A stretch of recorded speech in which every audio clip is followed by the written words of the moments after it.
पीकू ने पूछा है, प्रणाम गुरुदेव, अपने जीवन में दिन प्रतिदिन ही उत्सव बना रहे, इसके लिए एक सीकर का क्या सोच होना चाहिए, कुछ कहें गुरुदेव।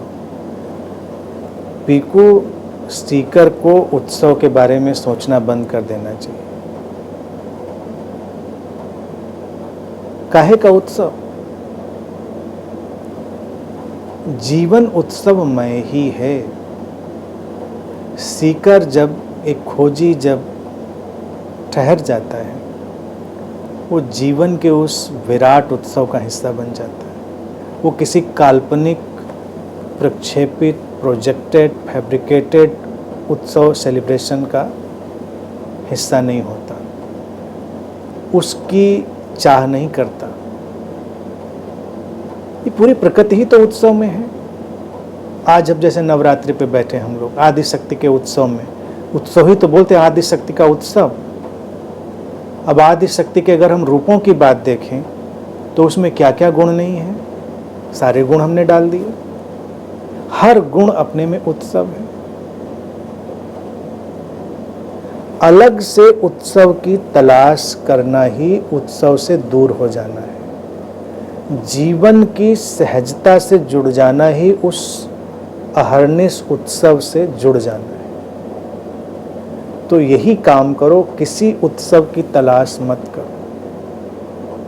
नहीं करोगे, हर पल फिर उत्सवमय ही होगा। उत्सव की डेफिनेशन फिर कोई नहीं देगा। तुमको आकर कोई नहीं बताएगा कि पीकू, तुम तो उदास बैठे हो, चलो नाचो, कुछ उत्सव मनाओ। तब तुम उसको जवाब दे सकते हो या अपने अंदर ही जान सकते हो कि तुम अपने उदासी के उत्सव में। उदासी भी उत्सव है। अब जिसने उदासी का उत्सव नहीं जाना, वो नृत्य का उत्सव भी कैसे जानेगा? तुम खामोश बैठे हो, तुम गाना नहीं गा रहे हो, कोई कहे नहीं गाना गाओ, कुछ सेलिब्रेट करो। तुम कह सकते हो या अपने अंदर इस बात को जान सकते हो, तुम खामोशी के उत्सव में। उत्सव की तो बहुत बड़ी रेंज है। पूरी प्रकृति में उत्सव ही उत्सव है। अलग से आया हुआ उत्सव का कोई विचार, कोई आइडियोलॉजी, कोई दर्शन उत्सव को मार देता है। इसलिए उसमें नहीं पड़ना है।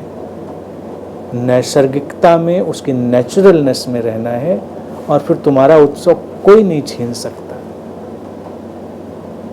कोई नहीं छीन सकता।